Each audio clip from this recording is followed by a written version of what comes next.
Chantal Latsou est en tournée avec son spectacle On the Road Again, un spectacle qui traverse les générations. Après 40 ans de théâtre de boulevard et de télévision, l'humoriste partage avec le public sa nouvelle vie de grand-mère, sa perception du couple, ses souvenirs. Sybille Véron l'a rencontrée. Quel bonheur alors! Oh, quelle joie de vous retrouver! Oh, quelque chose a changé en moi! Quoi? Hein? Je suis grand-mère! Grand-mère insolente, humoriste au parler cash, à 70 ans, Chantal Latsou repart en tournée pour un 5e spectacle seul en scène.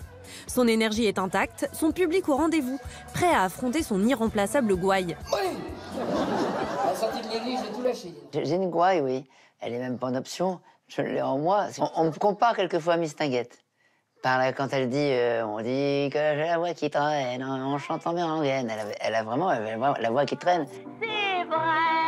Une gouaille en même temps, avec parler un peu de Chartier aussi. J'ai tout à cet ensemble-là. Des choses se passent en moi. Je suis habitée par des gens que je ne connais pas vraiment, en fait. Ah oui, mais ils s'entendent très bien, oui, ils sont assez nombreux. Chantal, Jeanne, Yvonne, Maryse, Franche, il y avait déjà du monde dans ma tête. Hein. Ce mélange un peu fou prend ses racines dans le Nord, à Roubaix, où elle est née en 1948. Une famille un peu dans le Nord, mais un peu à l'italienne. Tout le monde s'engueulait beaucoup, criait. Et moi j'étais très timide, c'est curieux. Hein. J'étais un peu bouffée d'ailleurs par mes parents, parce qu'ils avaient une grosse personnalité. Et après, ma nature est ressortie en fait, parce que j'ai vu tous ces gens-là comme ça extravagants autour de moi un peu. Son grand-père voulait en faire une chanteuse lyrique. Pour elle, c'était clair, elle ferait du théâtre. J'allais voir les Molières, ça me remplissait de joie, j'avais envie de faire ça.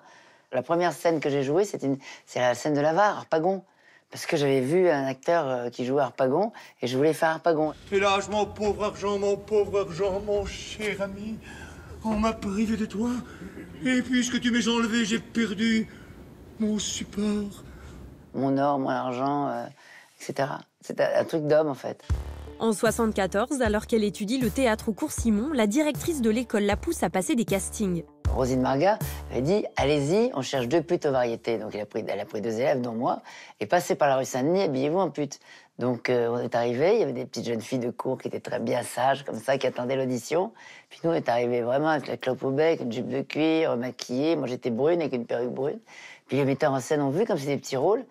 Elle dit, mais c'est les deux filles qu'il nous faut, en fait. Et René Simon disait toujours, allez-y pour les petits rôles, déjà dans les personnages. C'est comme ça que j'étais engagée aux variétés tout de suite. L'étudiante se présente un peu plus timide face au réalisateur Bertrand Blier à l'audition des Valseuses. Et je passe le casting, il me dit, montre-moi maintenant, enlève ton t-shirt, enlève ton soutien-gorge, montre-moi tes seins.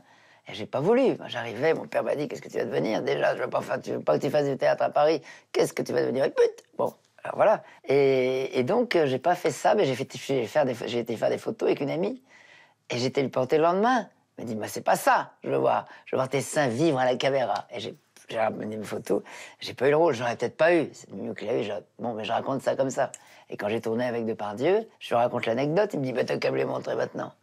C'est bien tout habillé que ces prestations feront mouche à la télévision dans les années 80. Mon Dieu, quel grand artiste nous perdons. Passée par le petit théâtre de Bouvard. Oh, bonjour Philippe. L'émission La Classe la révèle au grand public. Alors, ça va mieux? On va le faire, ce premier pas.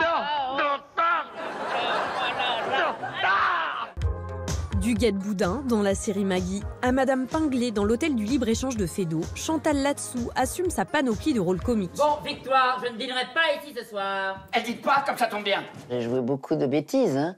J'ai fait des boulevards, j'ai fait les Amazones qui a très bien marché aussi. Moi, je me suis toujours demandé si Angélique a été vaginale ou clitoridienne. Qu'est-ce que ça changerait au film? C'est finalement à 42 ans qu'elle se décide à monter seule sur scène. Pas mal, la nana. Hein. Pas mal. J'avais toujours voulu faire ça, en fait, le one-man show, depuis très très longtemps, et j'osais pas. Et puis je me suis rencontré moi-même. Je me suis dit, enchanté, Chantal Latsou. Personne m'aurait dit là-dessous. Ta robe est ouverte, ferme-la, non? Les gens m'ont regardé jusqu'au bout. Ils ont vu mes seins, ils ont même pas écouté les textes que je disais. J'y vais à fond. Faut pas y aller avec une bouche en cul de poule. Faut vraiment y aller à fond la caisse. Et à ce moment-là, ça choque pas. Chantal Latsou a la vis comica en elle, ce qui ne l'empêche pas de rêver d'un grand rôle dramatique. Mais puisque je te dis que non, c'est pas la peine, je comprends très bien ce qui s'est passé, je l'admets, je l'accepte mieux, je l'approuve. Ma carrière n'est pas terminée, ça va venir. Pour l'instant, j'aime faire rire.